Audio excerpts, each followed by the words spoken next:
Romeo, Romeo, wherefore art thou, Romeo? I don't know. Neil, thanks so much for coming tonight. Yeah, no, thank you. Mr. Dr. Neil deGrasse Tyson is, he's been on my show 6 times. And often when I come out to greet the audience before I do my show, they ask me, who's your favorite guest of all time? And I say, not just for volume, but it's Neil deGrasse Tyson. Because not only do I love what Neil knows, but I love that he loves what he doesn't know. Always interested in the next thing to learn. Oh, yeah. And always roll to whatever idiocy my character wants to throw on him. I think the only time I ever surprised you, as you told me a little while ago, was I asked you, should scientists go to Argentina or hike the Appalachian Trail? Yeah, I want people to talk about them.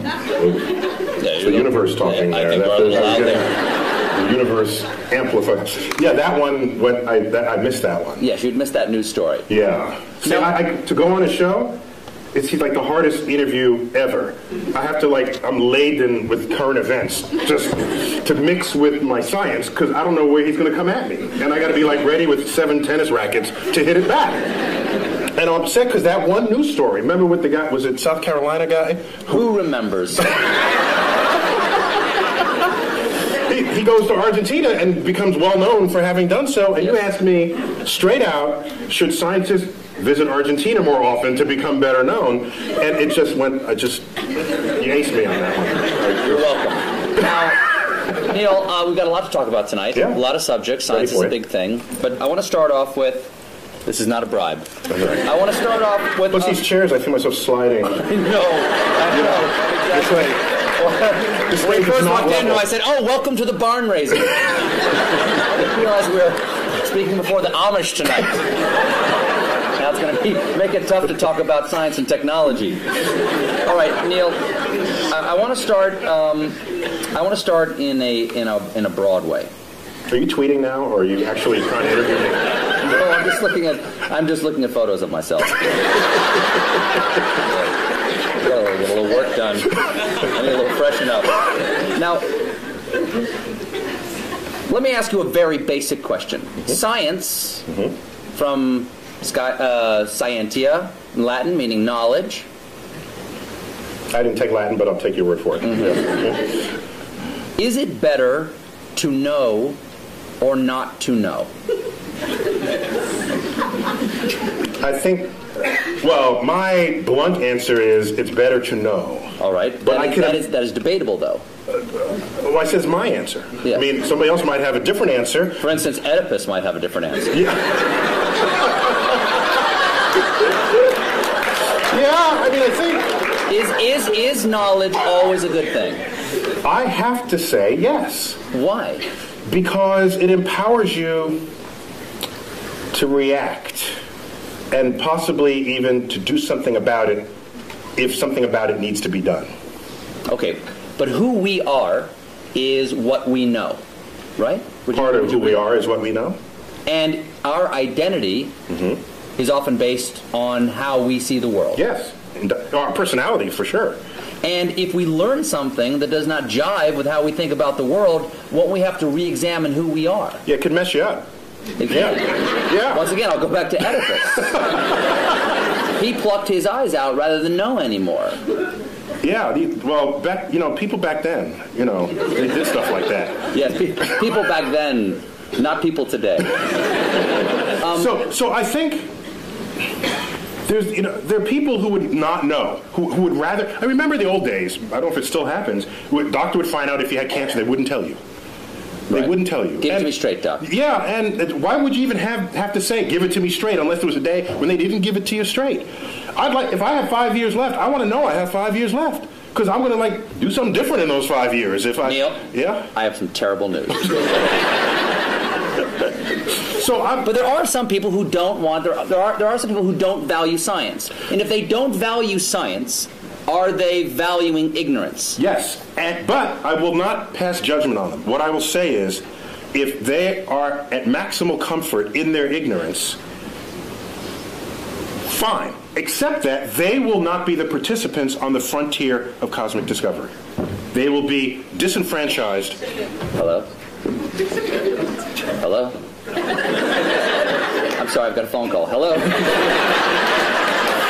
sorry, I have to take this. Hello? My mic isn't working? Hello?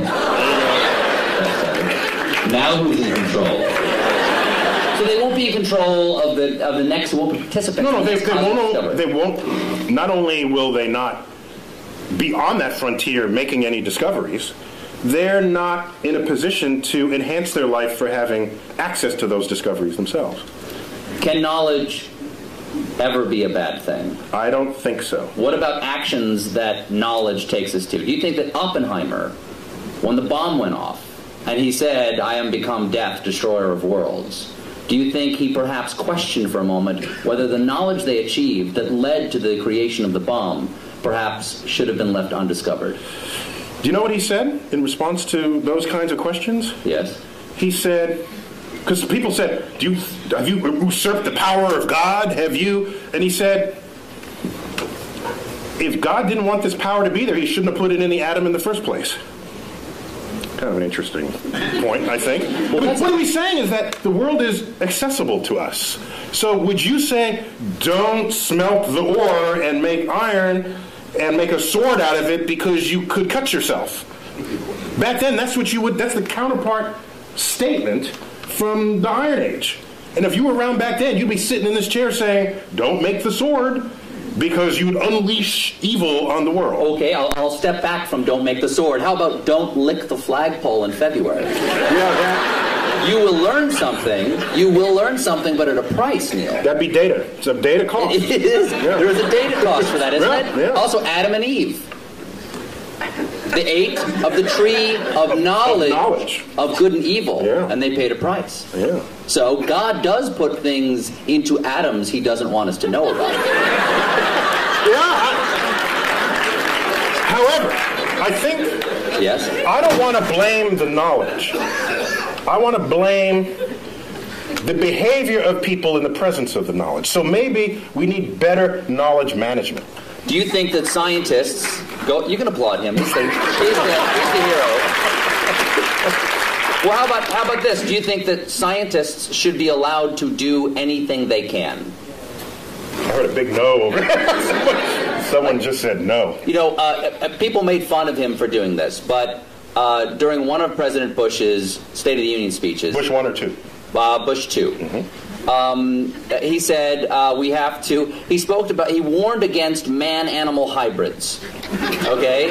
And a lot of people, like me, made fun of that by showing pictures of, like, Senator Alligator Man going, boo, boo, yay, man-animal hybrids.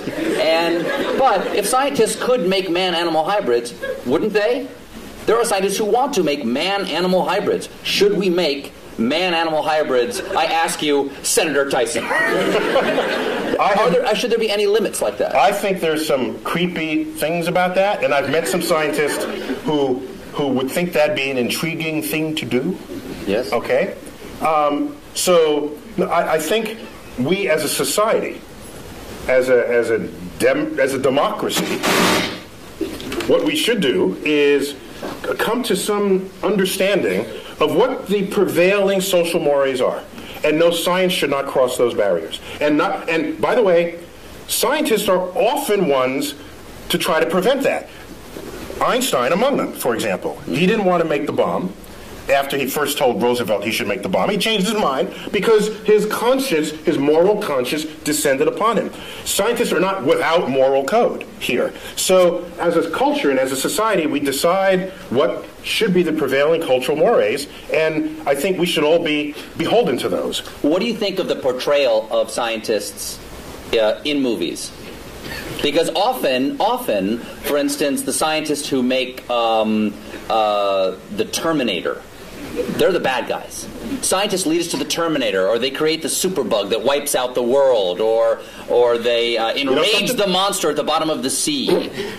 When you part the curtains and at the bottom of all of that, there's a politician funding that research.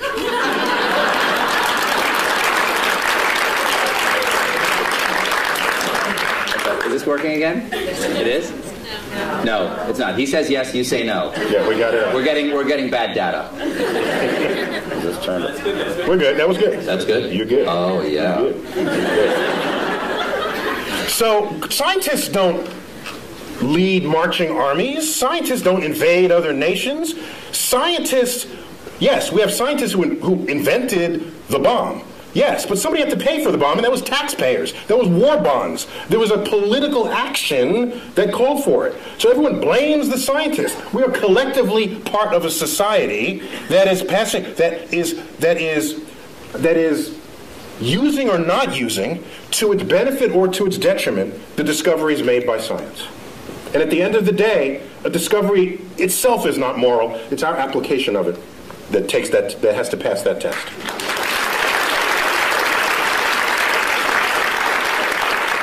Would you agree that there's a distrust of science on a certain level in our country? I mean, unless it's, going to grow my hair back. Yeah, right. Science... Or do other things to your anatomy, yes. Right, exactly. Yes. Science, exactly. Yeah. Science, I've gotten those emails. Science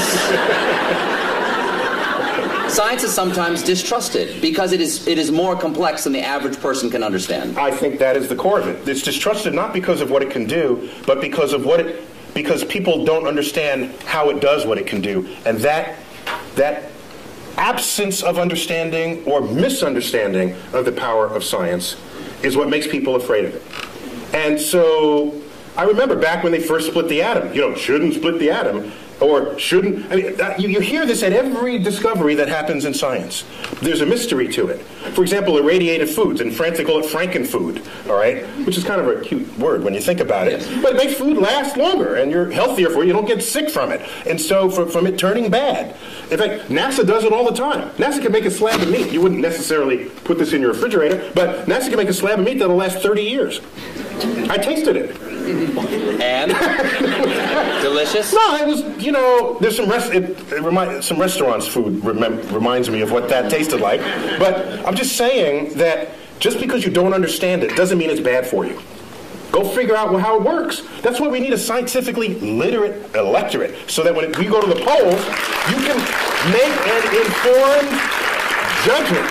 And you can draw your own conclusions rather than turning to a particular TV stations to have your conclusions handed to you. Now, Arthur C. Clarke. Comedy Central accepted. Exactly. Okay. You know Arthur C. Clarke's famous dictum about sufficiently advanced technology. Yes, it is. Arthur C. Clarke had several laws of culture and the world, one of which was any sufficiently advanced technology is indistinguishable from magic. So, if something gets too complex for the average person to understand, it's magic. It's like magic. And you have powers that I don't trust, because I don't know what you're going to do with it next. Whereas if you understood how it worked, you say, hey, give me one of those. I mean, that's how that would work. That's how that plays out. Do you think that's where the debate over... I think that's where the debate over evolution and creation science comes, is that the complexity of evolution is so grand that it is hard to conceive of how the incremental changes come. And once something becomes so complex that I can't understand it, there's nothing between that and God saying, let it be. Well, one of the beauties of evolution is that complexity does not come about from complex ideas. The ideas are actually quite simple. And you can show on a computer how those simple forces can generate complexity given enough time and enough variation in environment, which is just what the history of the Earth supplies. So science literacy is an important part of what it is to be an informed citizen of society. Let's get away from our understanding of science, or lack thereof, and get to science itself. Okay. I'm with you. Here's a transition from talking about us mixing science and religion and getting back to science. Mm-hmm. God is truth, people think. Mm-hmm. Okay, some believe God is truth. Truth is beauty. Is there anything in science to you that is beautiful? Or rather, what is the most beautiful thing that you know of in science? E equals MC squared. Really? Oh, it's awesome. It is. So that equation doesn't just have a great publicist. It's actually... Because everybody knows it, but also everybody knows Coke. You know, it's like the Coca-Cola of science. Yeah, you learn E equals MC squared before you even know what any of those symbols mean. You hear it in elementary school. It's a gorgeous thing. What is beautiful about E equals MC squared? First of all, tell everybody what all the pieces mean. Well, E stands for energy. M is mass. C squared is just the speed of light squared. That's just, ignore that for the moment. The thrust of that equation is that energy and mass are equivalent to each other, which means you can transmute one into the other and back. What makes it extraordinary is that hardly ever happens in our everyday lives, yet it's going on all the time in the rest of the universe. And so we're in this little pocket where E equals MC squared is not visible. It's not visible. It's not happening in our lives. No. But if it did, the world would be really different. Light coming from that bulb would all of a sudden pop into a particle, and the particle would combine and pop back into light again. Would it hurt? It can, yeah. It would sterilize you. There's a lot of, the kinds of particles that would do that they would sterilize you, yeah. That'd be bad. I've had my kids. Yeah. So it goes on in the center of the sun. It went on at the Big Bang. It goes on throughout the universe, wherever it's hot and heavy. Well, what is beautiful about it to you? It's simple. It's simple, yet it accounts for hugely complex things. And for me, that is where the beauty lies in the truth. No. If I had to give you a complex theory to understand a complex phenomenon, send me home. Because what's the point? Now, there's no tablet in the sky that said it had to be simple to end up being complex. It's just a remarkable fact about the universe. So why not celebrate it? The fact that pi, right? Let's say the numbers together. 3.1415926. We got a few geeks over here. There's a nerd fest. We got a geek thing going on over there. Not bad. The fact that you take a circle of any size, a circle the size of the universe itself, and divide it by its own radius, and you get that number, that's beautiful. I have to pause, and I get misty thinking of this. It's not. That's just another one. That the atoms and molecules in your body are traceable to the crucibles in the centers of stars that manufactured these elements over its lifespan, when unstable, on death, exploding its enriched guts across the galaxy, scattering it into gas clouds that would ultimately collapse and make a star and have the right ingredients to make planets and people. Which means we are part of this universe. As I've said many times, and this goes back, not only are we in the universe is in us. That is a profound concept. And I think it's the greatest gift that astrophysics gave culture in the 20th century. There's a research paper in 1957, and I say that because one of the authors just died, like 2 days ago, Jeff Burbidge. Burbidge, Fowler, and Hoyle. One of the most famous research papers that no one ever heard of. You know why, I think? Because it had 4 authors, not just one, and it took a decade to figure out, and it wasn't just somebody burning the midnight oil, so it doesn't lend itself to poetry or screenplays, because it's a collaboration, so nobody wrote about it. But we knew that we are star stuff. We knew that we are stardust at the middle of the 20th century. That connects us to the universe like no other fact. That's beautiful.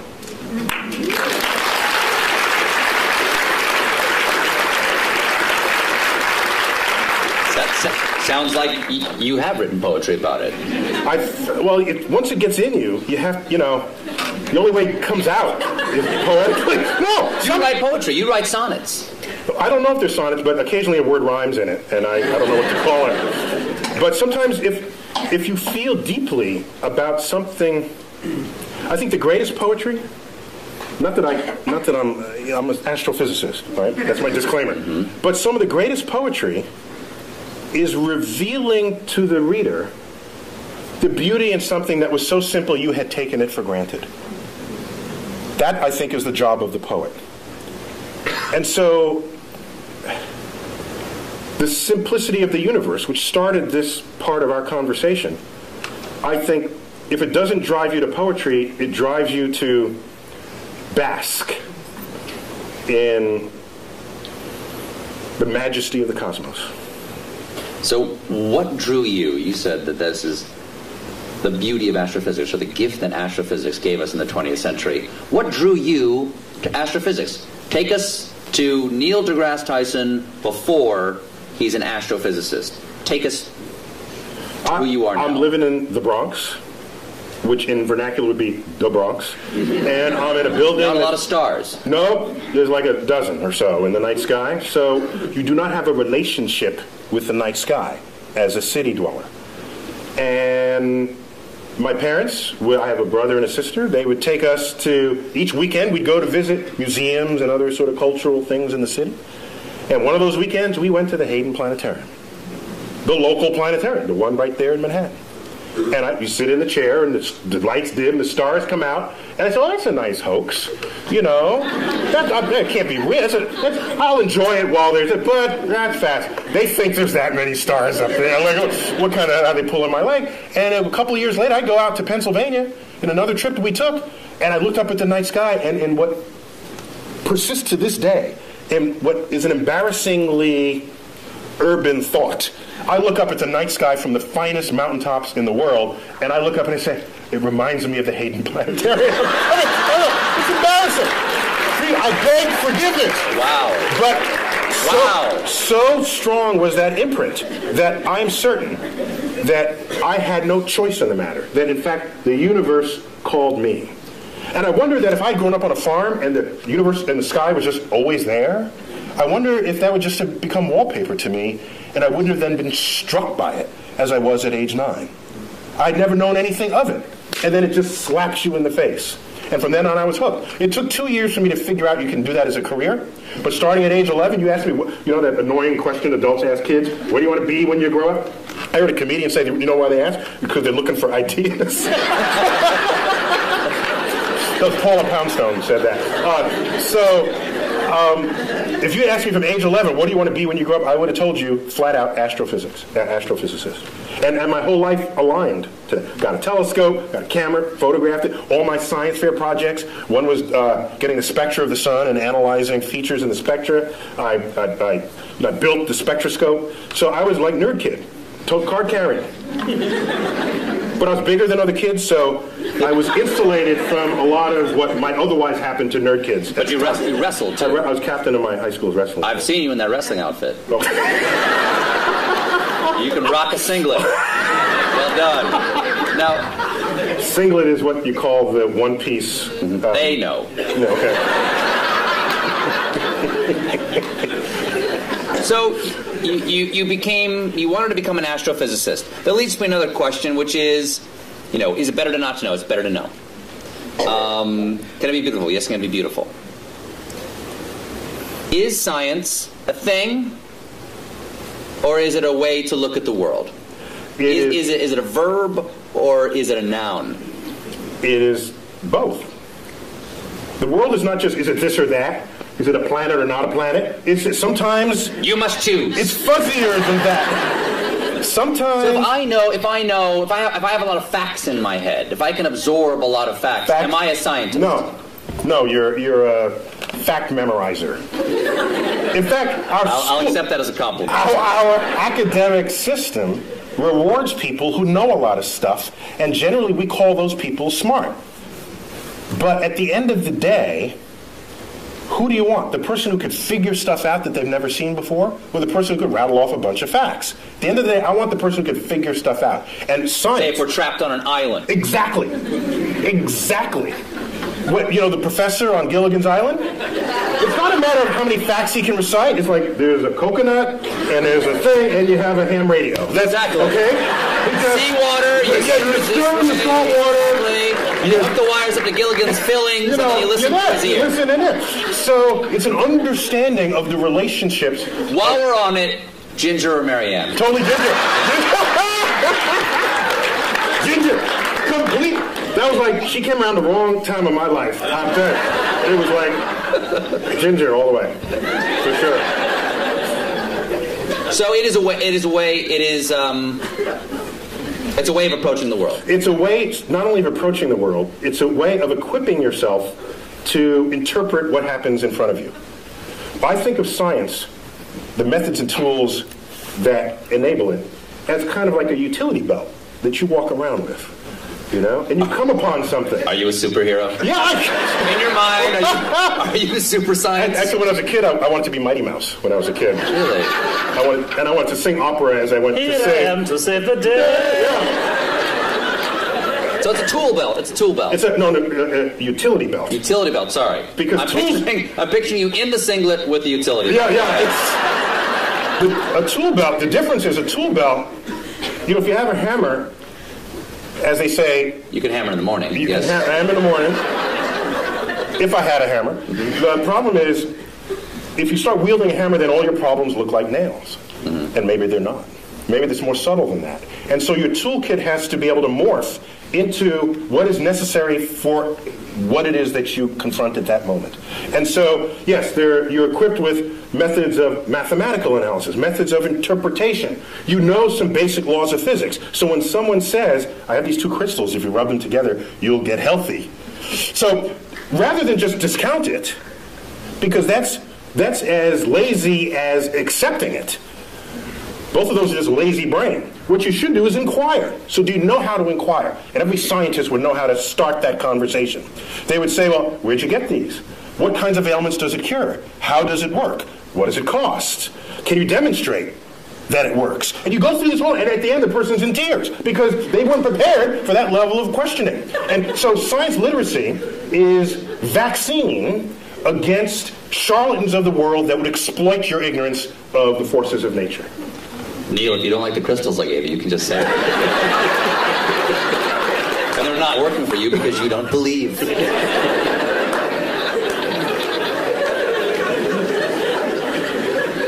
Is there any science fiction you admire? Or that you enjoy? Or do you see the holes in science fiction and go, I can't enjoy that? Of course he would know the effects of a neutron star. He doesn't know tidal forces?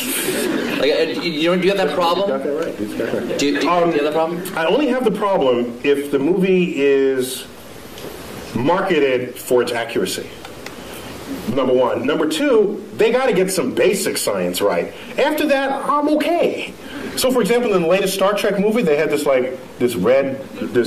liquid. The red matter. The red matter, thank you. Release the red matter. Release the red matter, and you drop it into the core of a planet, and it turns a planet into a black hole. I thought that's kind of cool. Now, what was a little weird was... Why didn't it turn the ship into a black hole? No, because they had the special apparatus that surrounded it. And the apparatus did what? It's an anti-black hole apparatus. I'm okay with that.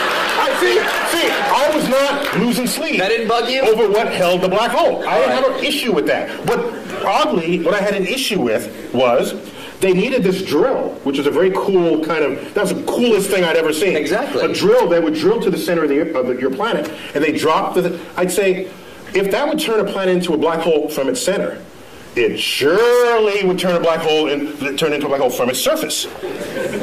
So you drop it on the surface. What would Kirk and Sulu fight on? I know, right. They had to fight on the platform. So I'm okay. I got angry with Jim Cameron about Titanic. That's how I got angry. Did I tell you? I didn't tell you the story. You did not. Oh, no. Can I? I've never seen you this angry before. Hold me back. I can't wait to see what you have to say about Avatar. You might turn blue with rage. Go on. So what was your problem with Titanic? There's a colleague of mine who saw Avatar, and he got home and he told his wife he wanted to paint her blue, and that didn't go over very well. Is she 10 feet tall? So Titanic, you may remember, was marketed as a film of high accuracy because Cameron had funded this submersible to go down and it checked out the staterooms and the wall sconces and the china patterns, and so they reproduced that to detail. And so here they recreate the ship for the movie. Can you double check that? No, because he had the submersible. You just have to trust him, okay? No, you got to trust him. So now, the ship sinks, yes. Right? Did I give away the... Well, you see the movie yet? I'm sorry. Okay, so the ship sinks. I do, I remember. You remember it, okay? Very sad. And it's Kate Winslet on the flow. Remember that? And yes. she's delirious. This isn't the scene where she's naked. Oh, sorry. Go on, kind of like that for that too. No, she's on the flow, on the whatever, the plank, and all right, she's looking up. We know the date, the day, the time, the weather conditions, the longitude, the latitude. We know all of this about the sinking spot of the Titanic. There is only one sky she should have been looking at, and it was the wrong sky.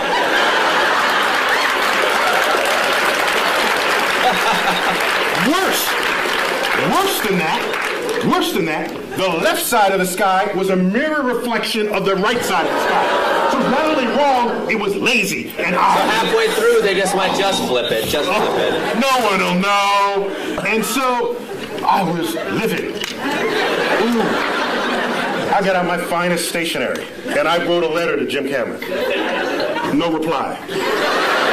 5 years later, I bump into him. He was on a NASA committee, and my sort of presence with NASA was growing by then. And I bumped into him in a meeting. And I said, Mr. Cameron, I just have to ask. You know, the sky, it's not the right, it's blood, what? And he says, well, actually that happened in post-production. So he's absolving himself of guilt. But I wanted him to grovel in front of my feet, which he did not do. Now, wait. So I was angrier after that. Later on, Wired magazine honors him for Discoverer of the Year, Explorer of the Year. And they want to hold their party at the Rose Center for Earth and Space. You don't come into my house and get the sky wrong. Okay? Is my microphone working? You're loud enough, you don't need a microphone. There we go, it fell down. Can you hear me now? Mine, yes. Okay. So, he's in my house. And as a courtesy, they extended me an invitation to have dinner with a small group of them after this award ceremony. So I said, yeah. So we go to dinner. There's 6 of us at the table. The wine is pouring. So I said, Jim, I don't know if you remember, but I brought this up some time ago about the sky. And I wouldn't be so upset, except that everything else you boasted was so accurate. And we can't even check how accurate that is, but anybody can spend $50 for a planetary sky program and look at the sky and know that you got the wrong sky. What gives? And you know what he said? He said, last I checked, worldwide, Titanic has grossed $1.3 billion. Imagine how much more it would have grossed if I got in the sky right.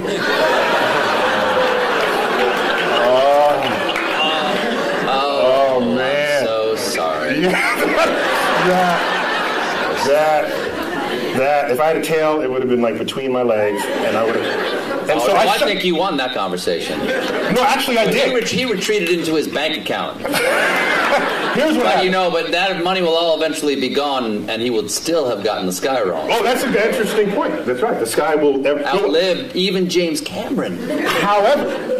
However, as dejected as I was, 2 weeks later I get a phone call. Forgot the guy's name. He calls me up and says, hello, it's Dr. Tyson? I said, yes. He said, I forgot his name, Johnny Smith. I work in post-production for Jim Cameron. He is releasing a 10-year director's cut anniversary edition of the Titanic, and will be adding new footage from the deck. And he tells me you have a sky that he can use.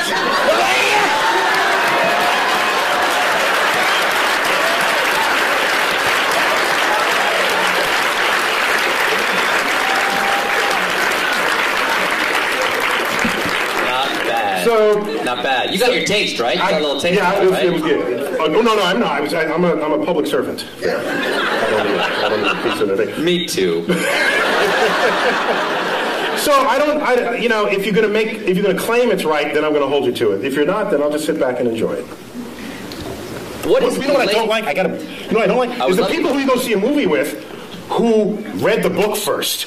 Get rid of them. They don't belong in the movie theater. All right? It's like, the book was better. Well, get the hell out of it. Get out of the movie theater. Then go back to your book. Leave me alone. Those people I can't stand. Stay home. We should not go to the movies together.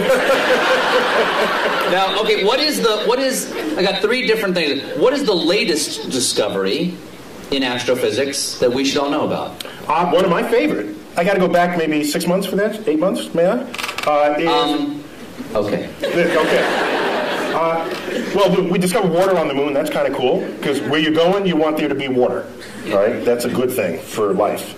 But what struck me the most earlier in 2009, we discovered methane on Mars.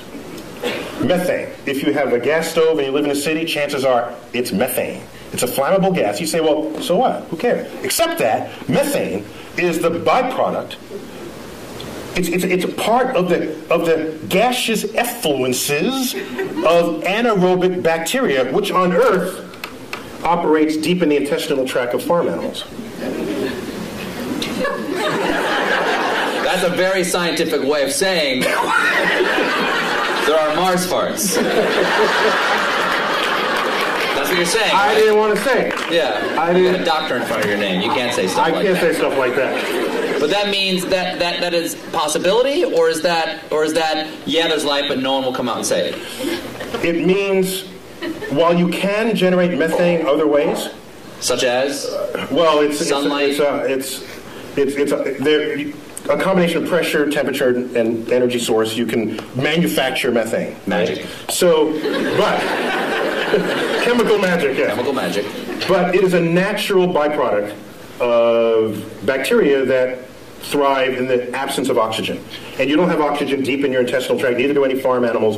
And if you're down under and Mars doesn't have oxygen. So it's tantalizing to think that maybe there are life reservoirs in aquifers beneath the Martian soils. As I was saying before about is it better to know or not to know, and there are things about our own identity that we take from the knowledge that we have, yes, we do. or the things that we don't know, the assumptions of things that are not there to be known. And instead of using the word identity, I'd say they have an impact on our ego.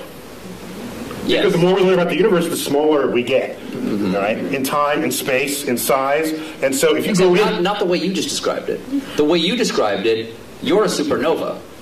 Well, that makes you bigger. Well, I think if you know about what's going on, then it's not mysterious and you're a participant in the unfolding cosmos.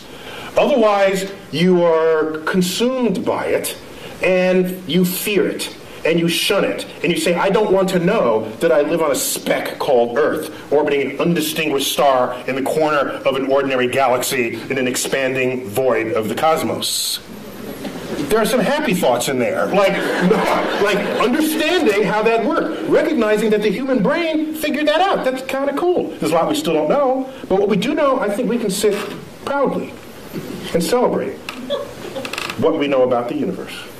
Maybe now, not every one of us figured it. Took a few key people like Newton and Einstein, but we learned what they taught us, and each of them stands on the shoulders of giants that came before them, just as the quote goes.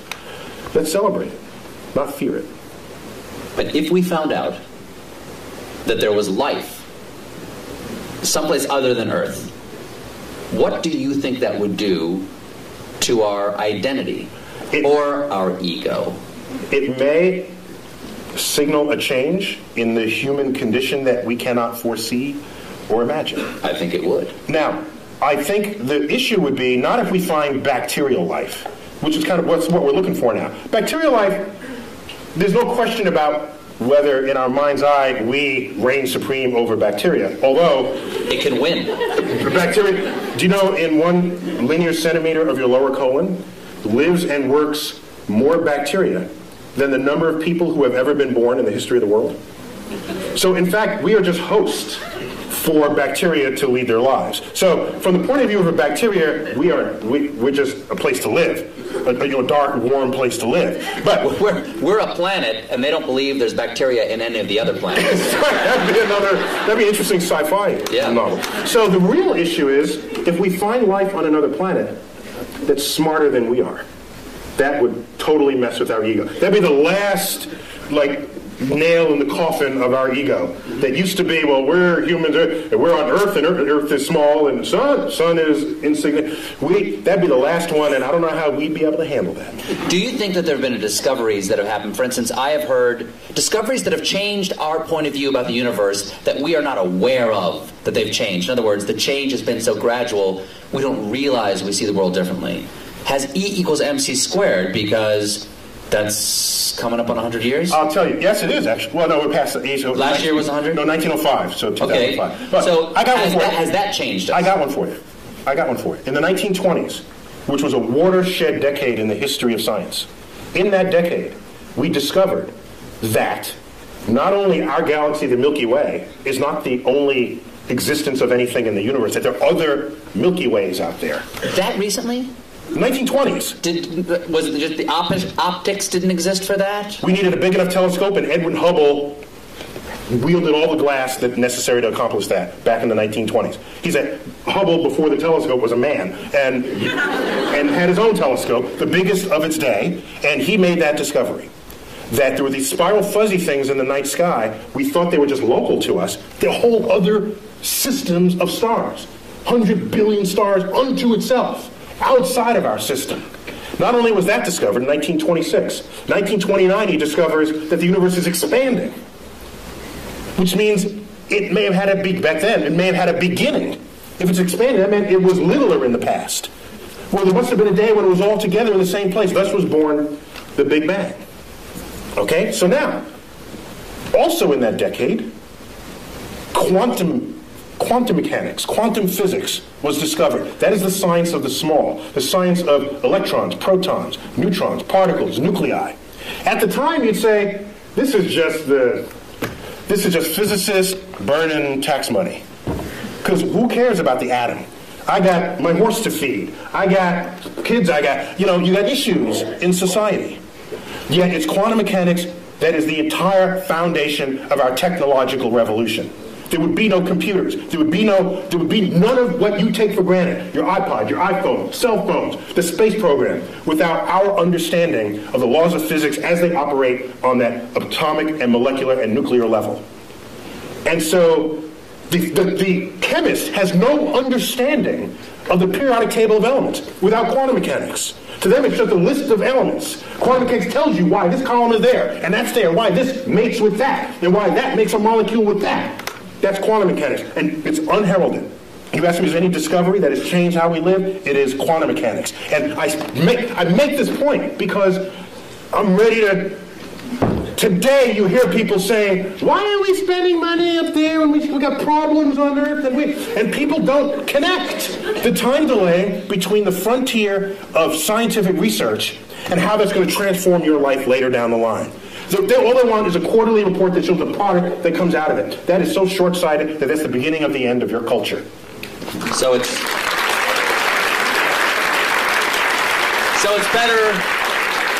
better to know. That's a really long answer to my first question. My second question is, let's take some questions. Do we have time to do that?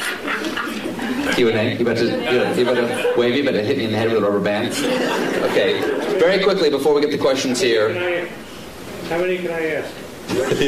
Ask one. Do we have microphones, or are we going around the room? We can repeat the question if there aren't enough microphones to go around. Let's start right here. Just one, please, sir. Is there a brown dwarf star approaching?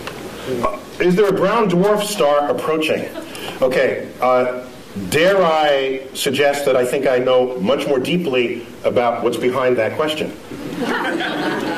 He's asking about Planet X. Do share. That would swing by Earth in the year 2012 and tip us on our axis and have it be the end of civilization as we know it. Is that right, sir? Oh, I heard about that. Yeah. I'm digging a subterranean chamber. Yeah. Me and my kids are going to be fine. Yeah, go on. When's it get here? It doesn't exist.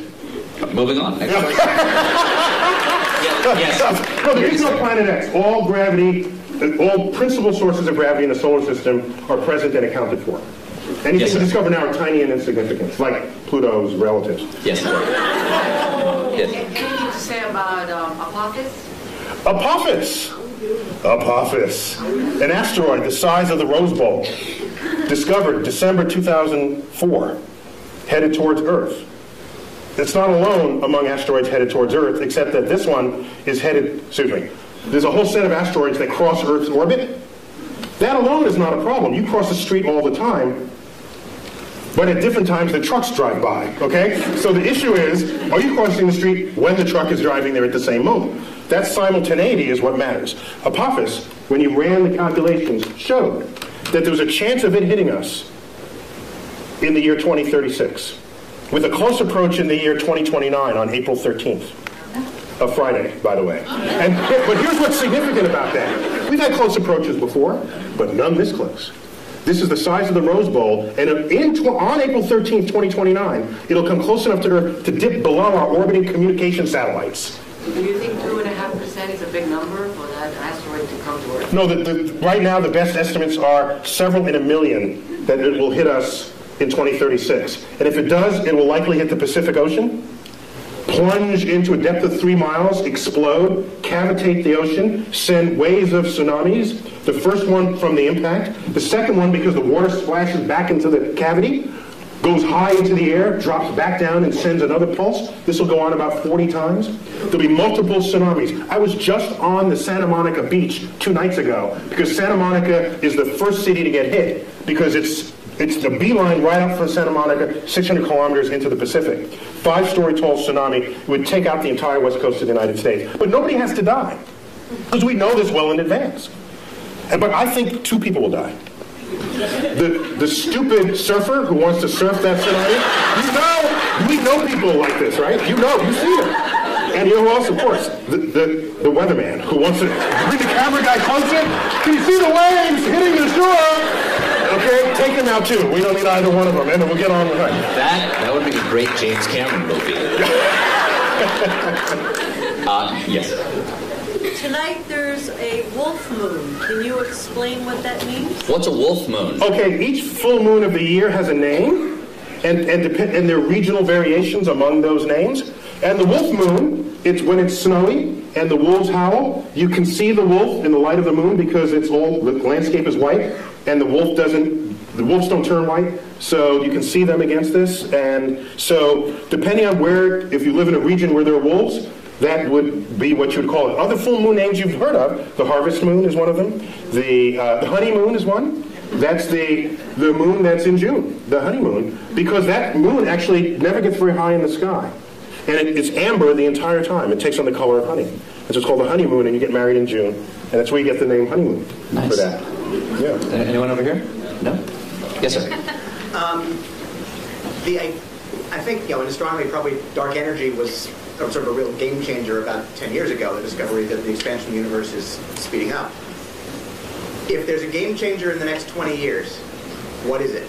The question is, dark energy, he said 10 years ago was like a game changer. Can I foresee any game changers on the horizon? Well, it turns out dark energy was not as much of a game changer as you might think, because we already had a slot for it in Einstein's equations. We already had a placeholder. No one had ever measured it before, so we just assumed it was 0 and got on with life. The moment it was discovered, we said, hey, now we can stick it in the equation. It's like, whoa!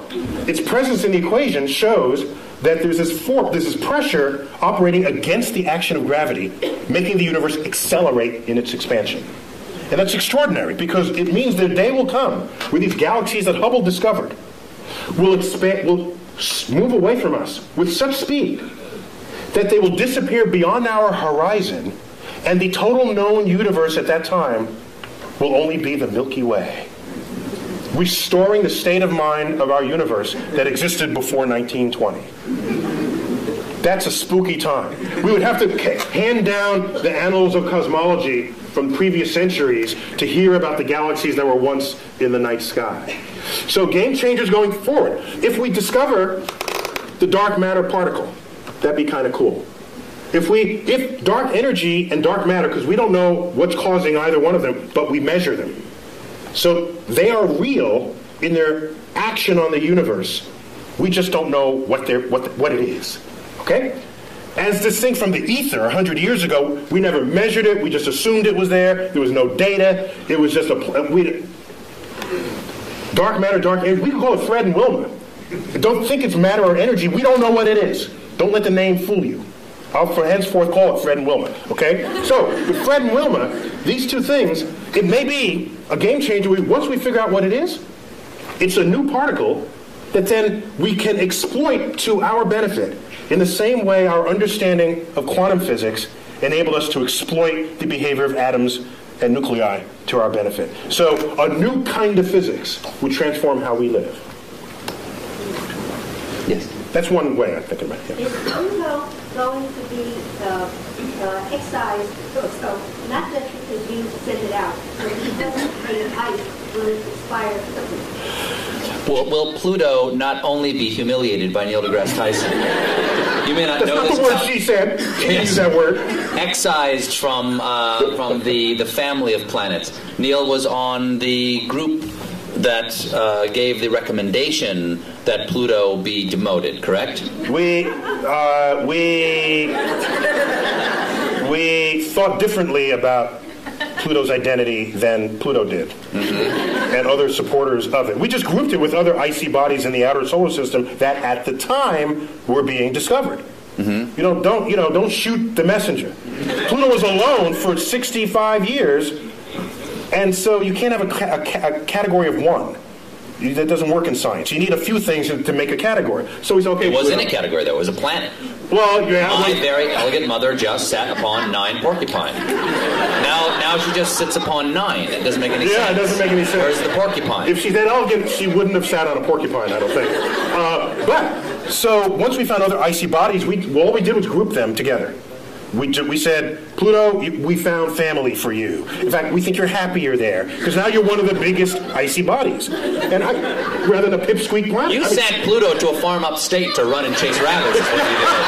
It's much happier there, kids. It's happier there. And I didn't do this alone. Is there a supergiant beyond Pluto that pulls comets in? Is there a chance there's something out there that's drawing? There was a hypothetical star, which is related a little bit to what led to this invention of this the brown dwarf that you won't talk about, but you and I know, yes. Yeah. There was come down to the bunker too. There was a suggestion that there was a companion star to the Sun, provisionally called Nemesis, that would have this long orbit that would jostle comets in the outer solar system and send them raining down on Earth, creating mass extinctions, accounting for the extinction episodes in the fossil record. But it was an interesting hypothesis that was never supported by data, and so when you're not supported by data, you discard the hypothesis. That's how science works. You don't believe something just because you want to, or think something's true just because it feels good. At some point, you've got to confront the data. So getting back to the point... You've never been in politics. So getting back to the point, the recognition that Pluto is made half ice, and ice evaporates, so will Pluto one day disappear? No, Pluto's too far away from the Sun for that to ever meaningfully evaporate and disappear completely. Yes? What was the point of the Large Hadron Collider? What was the plan, did you say? The point. The point of What the Large Hadron was the Collider. point? He speaks in past tense as though we're done with it. We what just is? turned on the switch, the Large Hadron Collider in Switzerland. The point of the Large Hadron Collider was to embarrass America, to make us feel bad that we didn't have our collider built back in the 1980s when it was first funded. That's the whole point of the Large Hadron Collider. It's Europe saying, "Ha, gotcha this time." Now, apart from that ego bit, it's to probe nature on levels of energy never before seen. And right now, it's practically impossible to discover a new law of physics on your tabletop. We've been there. We've done that. And almost the entire history of physics is go to the edges of your points of exploration and then take a step beyond that. You're bound to discover something new. It's like climbing the next mountain, crossing the next valley. So, the Large Hadron Collider, the energy inside that particle accelerator will exceed the energy of all accelerators that have ever been built before, probing nature as never previously imagined. What is the Higgs boson? Higgs boson, that's a particle proposed that you can think of it as a kind of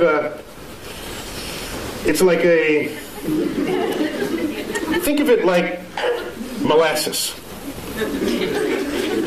Okay? Okay, not molasses.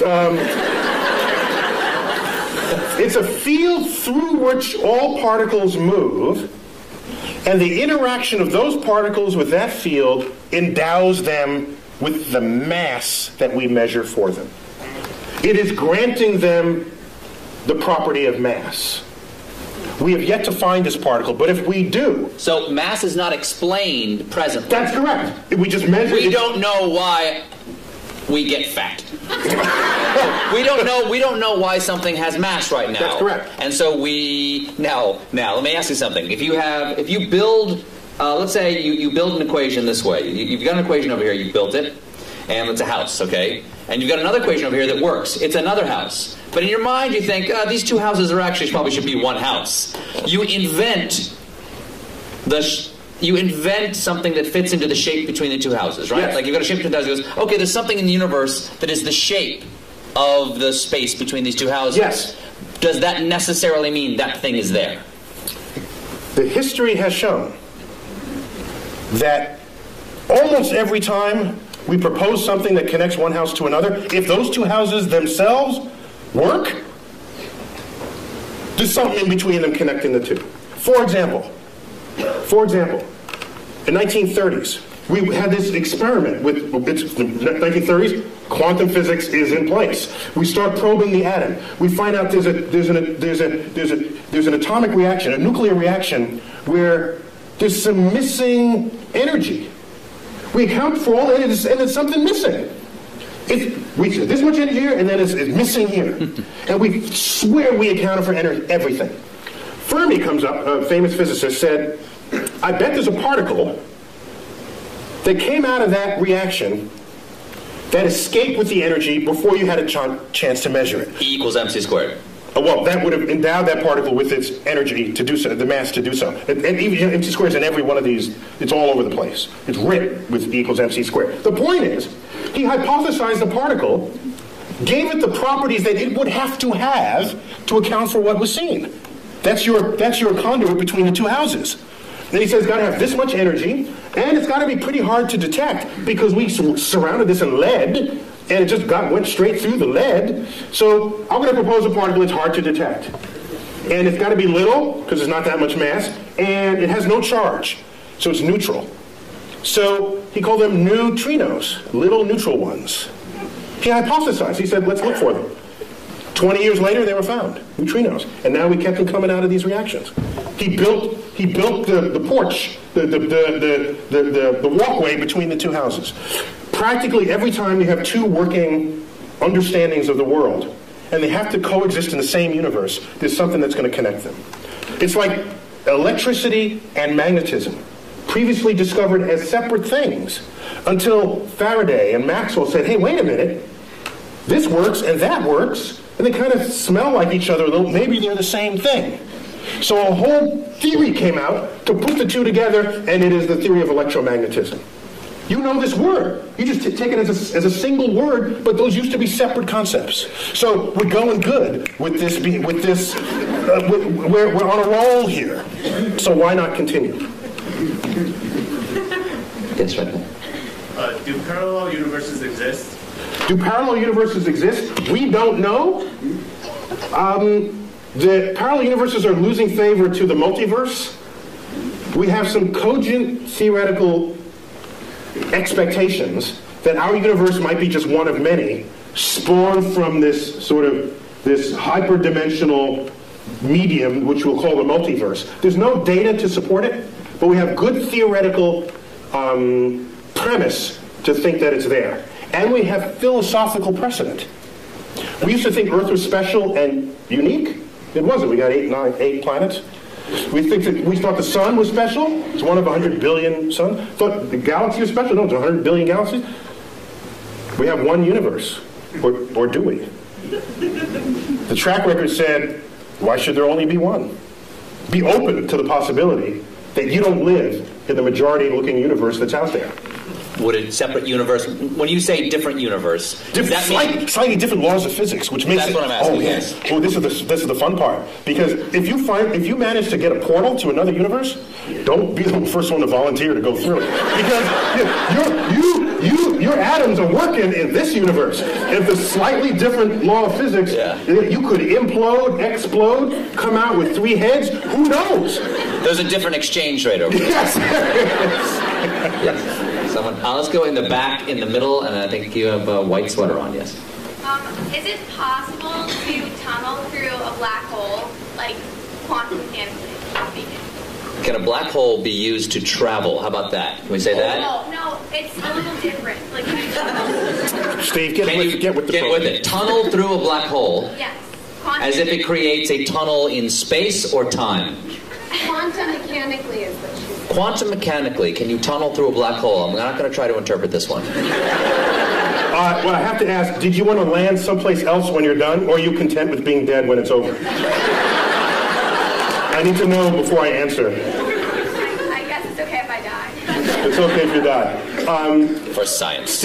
For science. Stephen Hawking showed just recently that, and for me this was kind of spooky amazing, that black holes remember everything that they have ever eaten. Which means it's not a tunnel to anywhere. Everything that it ate is sitting there at the singularity at its center. Now the spooky part, that's not the spooky part. The spooky part is, Stephen Hawking showed 40 years ago that black holes can actually evaporate. The matter that's within a black hole can rise up out of the gravitational field that surrounds it and spontaneously birth a pair of particles. That's just E equals mc squared doing its thing. E equals mc squared. The gravity field has high energy density. Out of that pops particles. And those particles escape, taking matter away from the black hole. From the gravity field of the black hole. Doesn't that fly in the face of how we think of a black hole? In a black hole, gone forever. Because nothing escapes, because nothing can surpass the energy needed to go faster than the speed of light. Except quantum mechanics. This quantum physics from the 1920s gets you out of that problem. That's a classical understanding of black holes. You layer quantum mechanics on it, weird stuff happens. Completely legitimately weird stuff happens. So you birth these particles outside the thing. Now here's what happens. I dump you. That sounds like that. I'm not interrupting. That sounds like science is making magical exceptions for itself. Quantum physics is kind of magic. Because none of it issues forth from your common sense. Particles pop in and out of existence. One time it's a wave, the next time it's a particle. And it interacts with itself. And you measure it here, but it shows up there. If we were forged in that world, then all that would be common sense. An equals mc squared would be a daily phenomenon. You wouldn't need Einstein to figure it out. You'd be learning it in elementary school. But that is a foreign universe to us. And so what goes on there, you are prone to say, that doesn't make sense. You know something? It's of no obligation to make sense to you, because your senses didn't come out of that universe. Out of that universe of tiny particles. We don't live there. If you let something go, and it drops, you say, that makes sense. If you let something go and it goes up, you say, that doesn't make sense. In quantum world, that happens all the time. It would make sense in the quantum world. So, I submit to you, that if I take your body and dump it into a black hole, what Stephen Hawking showed is that all the particles that went into the black hole, let's say it's Stephen Colbert black hole, okay? No other contaminating bodies but your atoms in the center of this black hole. And I wait around, and out here in the gravity field, particles pop into existence. And I make a check, how many protons, how many neutrons, how many electrons, how many neutrinos. By the time this black hole is evaporated, it would have been every single particle that you were having fallen in the first place. Extracted out of the energy field of the black hole. So it remembers who you were even out in the gravitational field. That's spooky to me. Is the black hole now gone? Gone. Gone. Just it pops out of existence. Evaporated. It takes, by the way, it takes several trillion years for that, so don't wait around for it. It's that young man right there. How do you figure all this out? Okay. How do you figure all this out? It's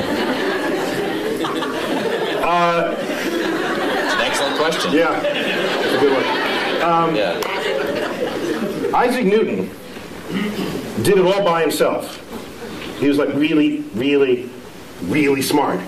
A quick Isaac Newton story. He discovered laws of motion, laws of gravity. Just shows that planets don't orbit in circles, as Copernicus had thought, but in slightly flattened circles we call ellipses. And so a friend of his said, hey, Ike, why? That may be quiet, I don't know what you're talking. Why that shape and not some other shape? He couldn't answer that question. I'll get back to you.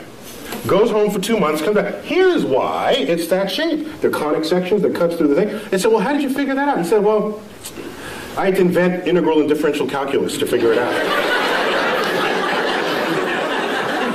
So some people invent their own tools and methods to discover the world. Most people learn the tools from someone else and then apply them to make incremental changes. Some people make huge changes, like Isaac Newton and Einstein and others. Isaac Newton once said, if I can see farther than others, it's because I've stood on the shoulders of giants who have come before me. But I've read Isaac Newton. And his stuff makes the hair on the, if I had hair, it would rise up on the back of my neck, how plugged in he was to the universe. And I'm saying to myself, that quote cannot have possibly have been honest. What it really meant, if I'd give that quote to him, I'd say, if I can see farther than others, it's because I'm standing among midgets, that's why. He can see farther than everybody else. In the case of Isaac Newton. I'm afraid we only have time for one more question. Yes, sir. Actually, that was a great segue to my question. You talked. We organize this all for your question. Sure. Early in the evening, you brought up the ideas of scientific literacy and technology management. I'd like to hear your opinions on where the policy needs to go to make a positive impact in that area. Ooh. All right, Neil. Can you repeat that for everybody? The question is, we were talking earlier about scientific literacy and our approach towards science as a nation. In your opinion, and you serve on science advisory panels, yeah. Where do you think we need to go as a nation? What do we need to do to increase our scientific literacy? I'll answer two-pronged. One is, what do you do with your kids? And kids need to be able to explore freely. And if you look at most households, they're not designed for that. They're designed to have the kid not explore.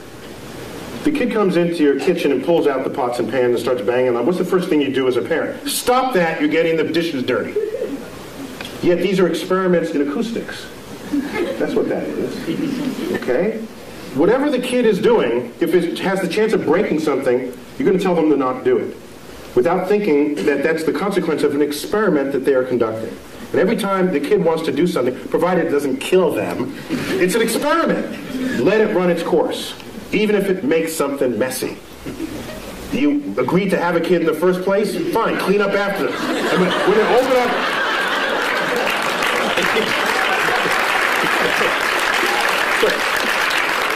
Because it's those seeds of curiosity that is the foundation of what it is to become a scientist. Now, I don't want everybody to be a scientist. That'd be a boring world. I want the poets and I want the musicians and we need that. And I don't have it.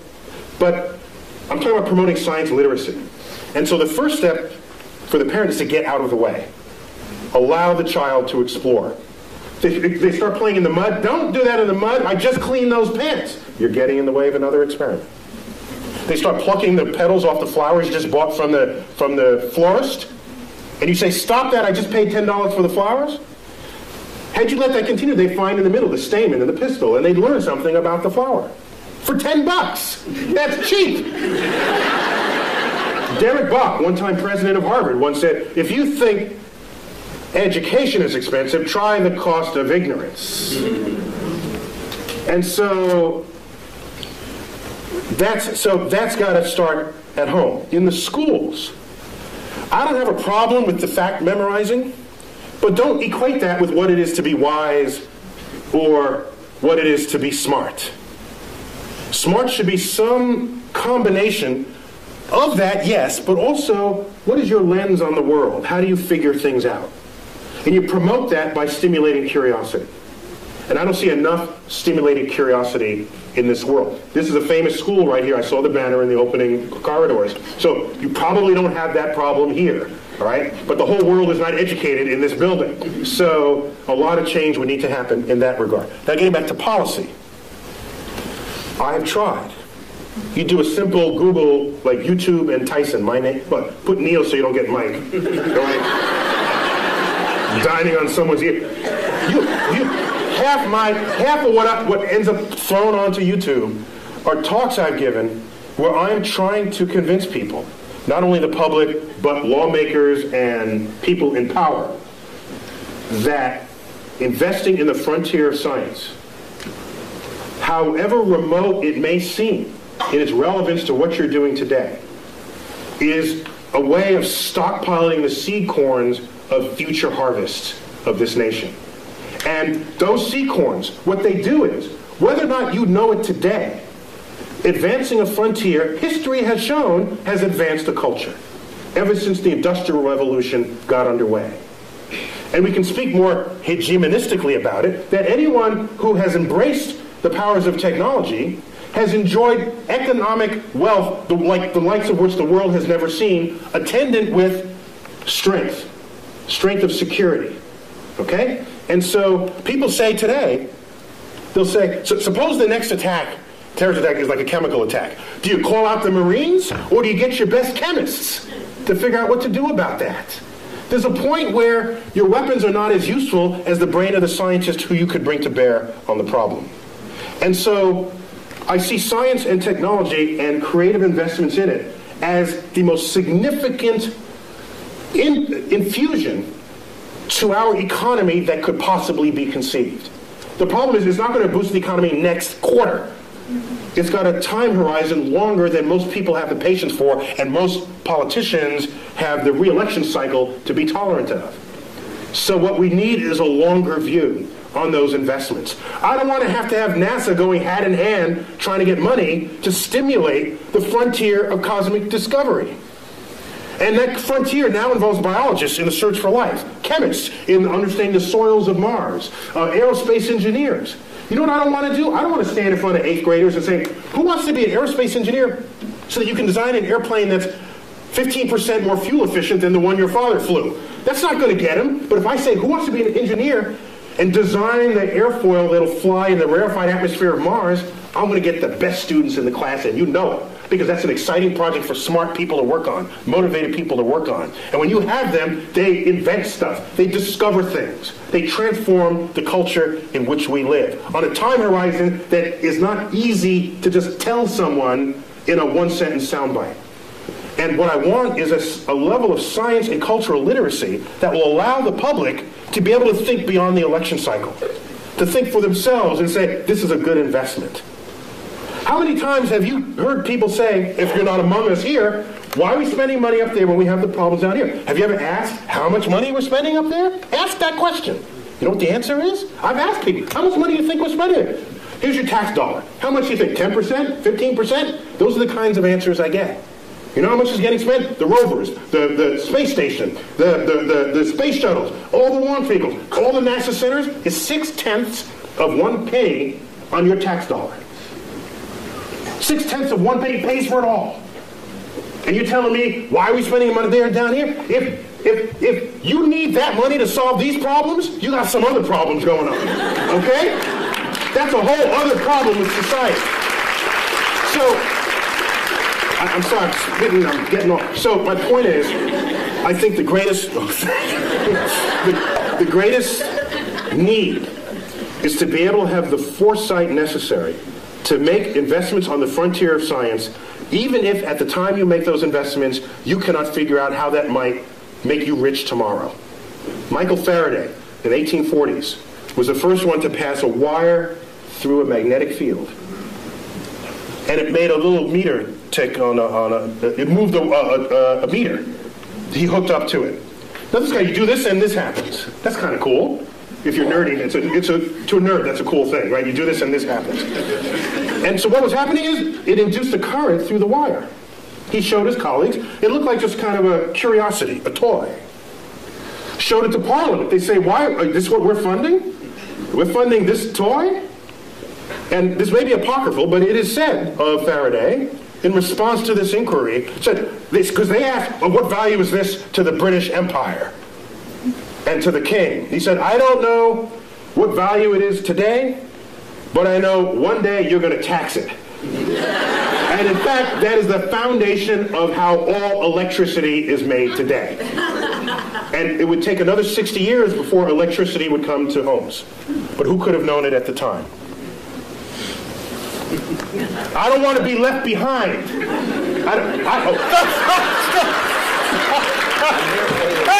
I will not leave you behind. Last thing I'll say. Yes. Last thing I'll say.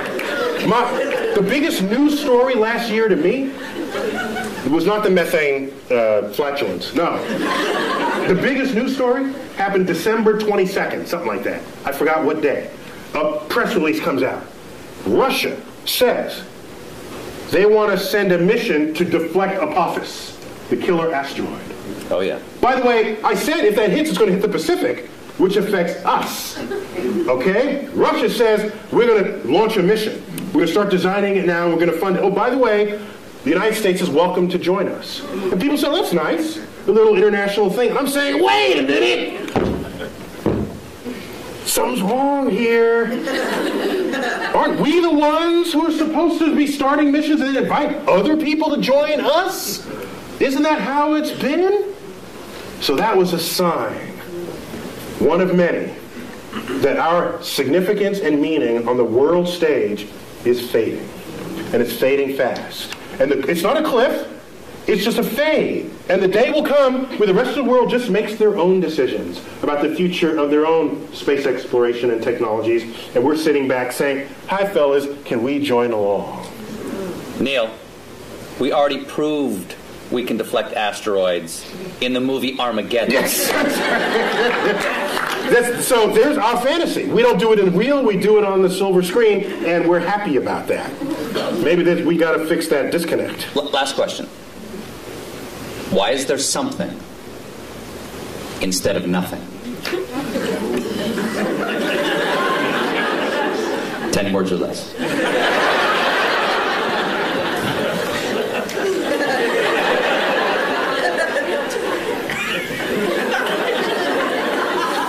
Just because. So I got to do this in haiku then. Okay. Okay, 575. Words that make questions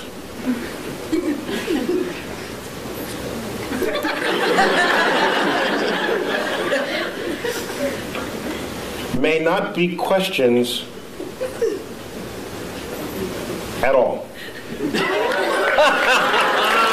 I am well rebuked. Neil deGrasse Tyson, it is an honor to have you here and an honor always to talk to you. Please, come on, get up for Neil deGrasse Tyson.